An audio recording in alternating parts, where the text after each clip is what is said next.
প্ৰথম পত্নী থাকোঁতেই দ্বিতীয় বিবাহ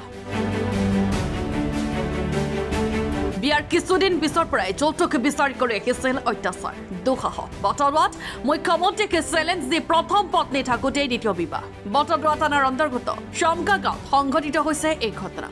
14 বছৰ পূৰ্বে সামাজিকভাৱে বিবাহ পাশত আবদ্ধ হৈছিল চমকা গাঁৱৰ ইক্ৰামুল হকৰ বিয়াৰ কিছুদিনৰ পিছৰ পৰাই যৌতুক বিচাৰি কৰি আহিছিল অত্যাচাৰ বাৰে বাৰে যৌতুক দিয়াত অমান্তি হোৱাত আজিৰ পৰা প্ৰায় 10 দিন পূৰ্বে স্বামী ইক্ৰামুল হকক কৰে দ্বিতীয় বিবাহ পত্নীক তালাক দিয়াৰ চেষ্টা দিও বৰ্তমান আইনৰ ভয়ত তালাক দিব নোৱাৰি দ্বিতীয় বিবাহত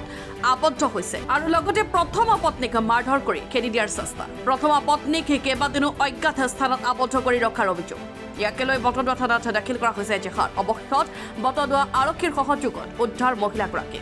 হৈছে টাকা পয়সা লেগে সবালে মারপিট করে টাকা আনে দেই কয়েকদিন ভালো থাকে আবার এটা লেগে করে ও না বিয়া হচ্ছে যা 8-9 দিন ইচ্ছে পেডি আনছে ভাই আনার পর দাও আমার হিবার মারছে মারিয়া হারিয়া আবার ভাই আনছে গেছি আনবার লেগে দিচ্ছে না 10 আঙ্গুলে সই লাগে বাদে আয় বসছে আমার মারিয়া না কুহানো না কুহানো না লুগাই তৈ দিছে লুগাই তৈ আজ টমটম উড়াই দিছে ও থানাত যা থানাত গে তোর ভাই কেস করছে কেস উড়াই আনগা মারপিট করে মারছে বেড়াই মারছে আর হতিনে মারছে আমারে